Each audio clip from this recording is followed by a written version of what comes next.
Kenapa baru sekarang orang-orang pada ngomongin soal IGRS atau Indonesia Game Rating System? Padahal kan IGRS itu udah ada dari tahun kemarin.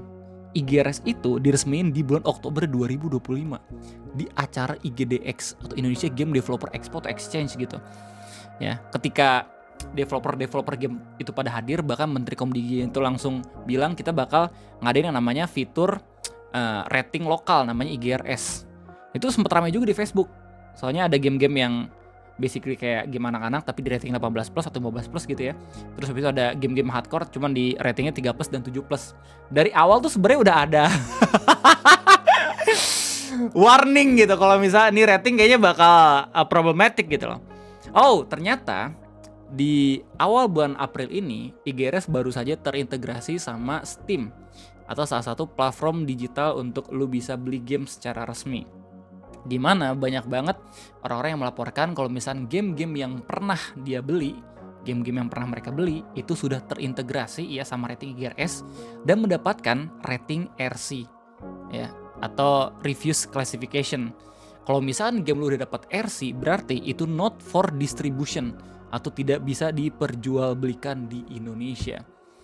Yang main blowingnya adalah game-game apa yang mendapatkan RC. Itu game-game kayak misalnya Persona 5, Refantasio, ya GTA 5 gitu. Terus abis itu Clair Obscure 33 Expedition GOTY, Game of the Year, yang mendapatkan rating tidak baik untuk didistribusikan di Indonesia. Yang lebih main blowingnya lagi adalah IGRS katanya dibuat sistemnya sama anak-anak muda yang mengerti game. Ya, kita bakal bahas sama-sama ya terkait drama yang terjadi di GRS. Jadi selamat datang di Ngopi, ngobrolin persoalan Indonesia bersama gue, your favorite Uncle Om Ray. Lu kalau misalnya pengen tahu game-game apa aja yang emang udah di-rating sama IGRS, lu bisa cek di websitenya mereka, igrs.id ya. Tahu rating dulu baru seru gaming. Ini siapa yang buat tagline aja? Itu kocak banget. Dan kalau misalkan lu open Steam sekarang ya, dan lu coba buat cari salah satu game yang pengen lu beli ya, kayak misalkan Clair Obscure gue udah punya by the way. Lu scroll ke bawah, lu bakal menemukan ya yang namanya kolom content classification dibuat sama IGRS. Nah, kalau misalkan gamenya itu dapat rating RC, maka bakal dapat notifikasi nih namanya not fit for distribution. Katanya based on your description the content may it violate a national law in age rating IGRS. Jadi gini, kita harus ngeliat dulu ya, ini siapa yang bakal kena efeknya gitu loh. Bukan cuman gamer-gamer lokal doang ya, gamer-gamer yang emang main secara offline, bukan cuma developer doang gitu, tapi kita sebagai content creator pun bakal merasakan ini. Kalau misalkan gamenya itu tidak not for distribution Indonesia gitu ya, dan lu tetap mainin, lu pernah mainin ya, lu secara tidak langsung juga bisa melanggar hukum yang dibuat sama IGRS, men. Jadi gampang banget kalau misalnya nyari content creator nih. Tinggal lihat aja nih ada nggak ya deh gamers-gamers yang pernah mainin game-game yang RC ini dari IGRS. Terus udah disaring deh, beng, kena lu bui 1, 2, 3. Masanya kebanyakan orang-orang pada main Clair Obscure aja. Itu kayak bagus banget. Lu bayangin. Ya, oh ya, by the way, lu bisa tahu bagaimana caranya mereka menentukan klasifikasi game ya gitu ya, berdasarkan kategori yang emang mereka udah buat ini dari bagannya. Ya, sementara lu bisa tahu juga bagaimana penjelasan secara internasional tentang IGRS. Katanya IGRS atau Indonesia Game Rating System is a national framework that classified games based on their content and appropriate age groups, reflect Indonesian culture values and societal norms. It aims to provide the public with clear and reliable game rating information, enabling consumers to make informed decision when selecting game products. Lu kalau misalnya nggak percaya kalau misalnya ini IGRS udah sempet rame 5 bulan yang lalu gitu ya, lu tinggal search aja di YouTube ya keyword IGRS. Bakal banyak banget ya video-video YouTube yang bisa lo temukan tentang pembahasan IGRS. Kafein udah ngerosting ini, bahkan The Lazy Monday udah ngomongin IGRS bareng orang-orangan IGRS-nya sendiri. Yang mana Bang Re? Nih yang kakak pakai kacamata nih ya, yang tengah-tengah yang perempuan ini gitu ya. Dan kalau misalnya cek di kolom komentarnya, ini lucu banget. Banyak banget orang-orang yang balik lagi gara-gara adanya permasalahan ini. Ya, Bill Akram bilang, ayo lu pada balik kan ke video ini. Ya.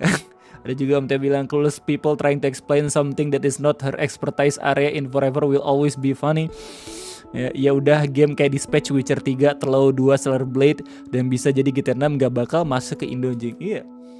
Ya lu kalau misalkan hitung-hitung ya GTA 6 kalau misalkan kagak masuk rating IGRS sebagai 18 plus tapi RC, Bang Tara bisa kena nih pidana nih. Semua orang bisa kena gara-gara IGRS, man. What the hell? Oh my god. Nih, problemnya di sini. Dalam website resminya Steam dikasih tahu tentang kewajiban pencantuman rating usia di Indonesia. Lima peraturan di Indonesia menetapkan bahwa semua game harus memiliki rating untuk dijual ke pelanggan di Indonesia. Dalam waktu dekat, Steam tidak akan lagi menampilkan game kepada pelanggan di Indonesia jika game tidak memiliki rating usia yang valid. Bayangin, kalau misalnya lu developer game, lu udah bener-bener tryhard banget bikin gamenya gitu ya, biar nanti bisa dimainin sama orang-orang. Meskipun ada sedikit unsur pornografi, tapi sebenarnya developernya pengen masukin itu biar kita sama-sama belajar tentang arti yang lebih baik gitu loh. Pokoknya permasalahannya ketika di rating sama IGRS nggak lolos, malah dimasukin ke RC, itu sedih gak sih? Bertahun-tahun lu buat game ya, tapi di review hanya dalam beberapa hari, beberapa minggu gitu ya, terus habis itu game lu itu nggak bisa dimainin, sedih banget, cok. Rating usia bisa didapatkan dengan dua cara. Sistem rating dikeluarkan oleh Kementerian Komunikasi Digital atau Komdigi ya, via IGRS, dan sistem rating yang dikeluarkan oleh Valve melalui proses rating mandiri Steam. Jadi basically kalau misalnya emang ada game yang pengen masuk ke negara kita itu lewat dua jalur rating internasional dulu, terus habis itu rating lokal kita. Ya di sini ada keterangan-keterangan tambahan. Tinjau semua gamemu, periksa tautan di bawah ini untuk menemukan daftar gamemu yang tidak memiliki rating di Indonesia. Ya, well, kayaknya banyak juga ya game-game gue yang memang udah masuk rating RC gitu. Gue main Clair Obscur, gue main Baldur's, gue main Persona, gue punya Refantasio, anjir. Andika punya Yakuza. Rating usia di Indonesia dibagi menjadi 6 tingkatan, 3, 7, 13, 15, 18 RC. Jadi gini. Rating game itu sebenarnya udah biasa, anjing, sumpah dah. Sebelum adanya IGRS ini udah ada juga gitu rating game internasional. Ya, kita sendiri udah tahu gitu ada beberapa game yang ratingnya itu 15 plus, 18 plus ya, tapi masih ada aja bocil-bocil warnet yang mainin gamenya meskipun umurnya masih belum cukup. Tapi di permasalahan ini itu ada rating lain yang namanya RC atau tidak dapat diedarkan.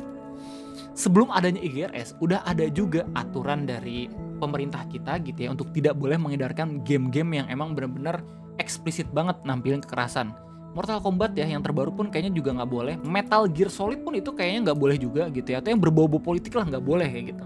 Sekarang makin diperjelas lagi dengan memasukkan ya hal tersebut ke dalam rating system namanya IGRS. Ada pertanyaan yang umum banget yang mungkin aja sekarang lagi ramai banget ditanya ya. Jika saya mengisi kuesioner, apakah game saya dijamin akan tetap tersedia di Indonesia? Ini buat para developer. Jawabannya tidak. Ada beberapa jenis konten yang tidak diizinkan untuk dijual ke pelanggan di Indonesia. Jika konten tersebut ada di dalam gamemu, konten ini harus disebutkan di dalam kuesioner konten. Silakan lengkapi kuesioner dengan jujur. Jika ada perbedaan informasi dari tim peninjau konten atau masukkan komunitas, Steam akan memberikan rating yang sesuai untuk gamemu di Indonesia segera mungkin setelah kamu mengirim kuesioner ya. Jadi pertama tuh lu coba buat ngasih tahu sendiri gitu konten dalam game lu tuh apakah masuk rating mana. Terus kalau misalnya ternyata ada kesalahan dalam lu ngisi kuesioner ya setelah dimainkan sama banyak orang-orang, terus habis itu bisa disubmit di Steam gitu, maka rating dalam game lu itu bisa berubah gitu. Pertanyaan kedua, bagaimana jika game saya memiliki rating IGRS? Jika gamemu sudah mendapatkan rating usia dengan melalui proses penilaian langsung IGRS, kamu dapat memasukkan informasi tersebut dalam editor halaman toko untuk gamemu. Namun hal ini jarang terjadi. Jika gamemu tidak benar-benar ditinjau oleh tim IGRS, jangan masukkan rating IGRS. Selain itu, jika ada peninjauan IGRS manual, tapi versi yang ditinjau bukanlah yang didistribusi di Steam, jangan masukkan rating IGRS. Jadi untuk mendapatkan rating game IGRS ini emang harus benar-benar direview sama orang-orangan IGRS. Pertanyaan ketiga, apakah ini akan mempengaruhi pelanggan yang sudah memiliki game saya? Tidak. Jika gamemu tidak memiliki rating usia, maka hal ini akan mempengaruhi visibilitas gamemu di halaman toko Steam Indonesia. Jadi kalau misalnya lu adalah gamers yang udah ngebeli game ya sebelum adanya peraturan ini ya tetap aja lu masih bisa mainin gamenya. Cuman permasalahannya adalah kalau misalkan lu developer dan emang di rating RC sama IGRS, ya wallahu alam berarti game lu tidak bisa ditampilkan lagi di Steam region Indonesia. Sekarang mari sama-sama kita lihat game gua apakah semuanya itu bisa dimainkan atau tidak. Elden Ring Net Rain. Coba kita ke store page, kita cek dulu ratingnya apa. Oh, 18 plus, berarti masih boleh dimainkan, tapi kekerasan. Nice ya. Gue main Net Rain sampai sekarang. Super Battle Golf. Nah, coba kita cek. Ratingnya apa? 18 plus. Interaksi daring kekerasan. Jadi kalau misalnya lu masih belum umur 18, lu nggak boleh main Super Golf ya. Oke, lanjut. Apa lagi? 5 Hearts Under One Roof. Nah, ini kita cek 15 plus. Penggunaan bahasa dan kekerasan.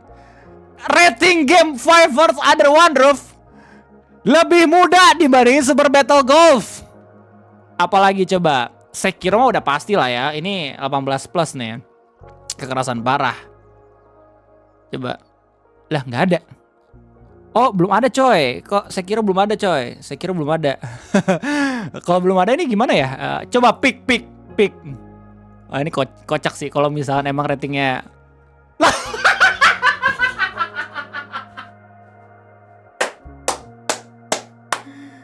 Pick.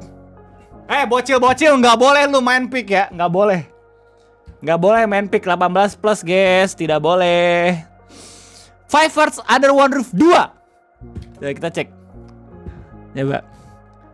Baru berapa? 15 plus ya. Tetap lebih safe inilah 5 Hearts Under One Roof. Ya emang lebih lebih mending main game ini gak sih? Tuh apa lagi? Oh, Dispatch. Not fit for distribution. Game bagus lu. Not fit for distribution.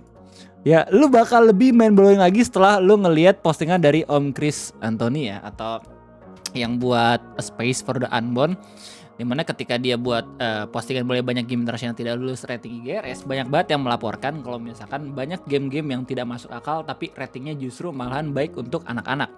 Ya, GTA San Andreas untuk 3 tahun ke atas. Ya. Story of the Seasons Friends of Middle 18 tahun ke atas. Rune Factory 4 Special 18 tahun ke atas. Nukitashi ya, atau game-game hentong itu cuma 3 plus. Ini konyol banget coy, sumpah. Lu tau gak sih maksudnya yang kayak gini tuh bahkan udah sampai di share sama akun Southeast Asia Game Aesthetic. Ini jadi bahan bercandaan dan juga ketahuan orang-orang luar negeri anjir. Kerasa bakal keren banget gitu ya. Woi Indonesia, kita bakal punya rating sendiri gitu. Sebenarnya secara tujuan udah bagus buat melindungi gamer-gamer dalam paparan pornografi atau pengaruh-pengaruh buruk gitu ya.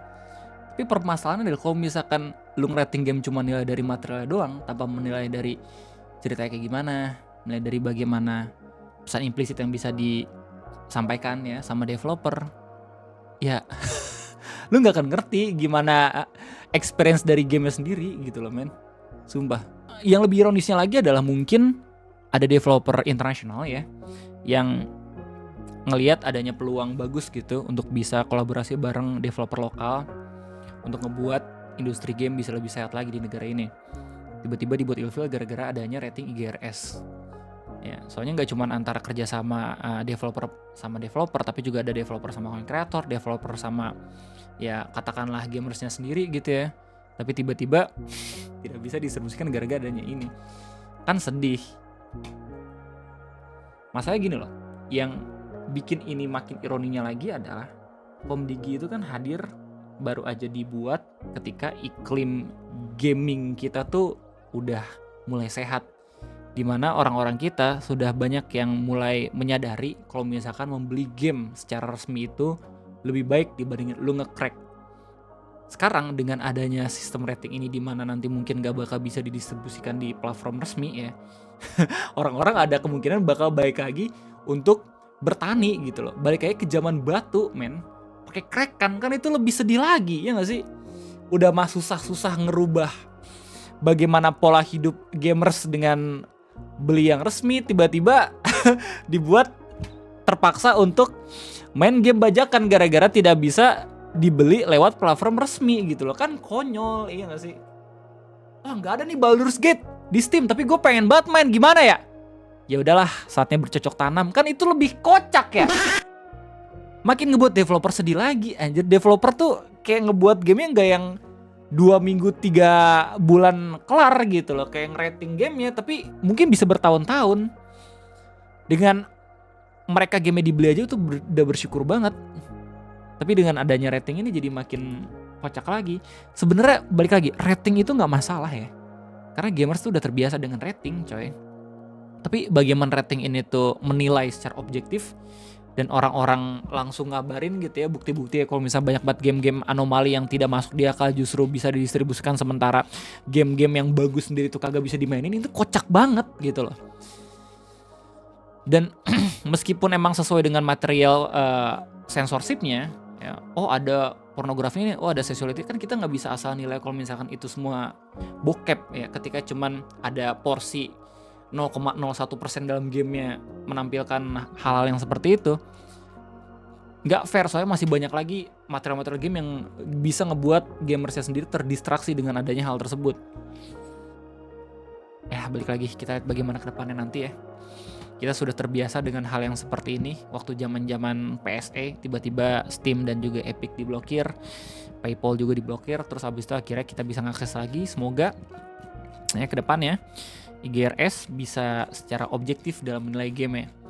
Karena secara tidak langsung yang mereka lakukan itu sangat amat mempengaruhi hajat hidup orang banyak.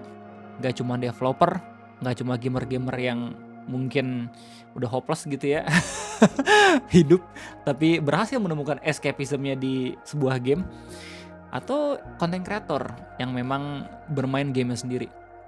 Ya balik lagi, gue rasa content creator nggak bisa melihat sebelah mata permasalahan ini, karena kalau misalnya lu pernah mainin gamenya dan kebetulan ada di channel YouTube lu, terus habis itu game ternyata RC atau tidak bisa didistribusikan, ya siap-siap saja semua akan kena. Intinya itu aja mungkin gue, terima kasih banyak, sampai jumpa lagi nanti di next video ngopi. Gue undur diri, bye bye.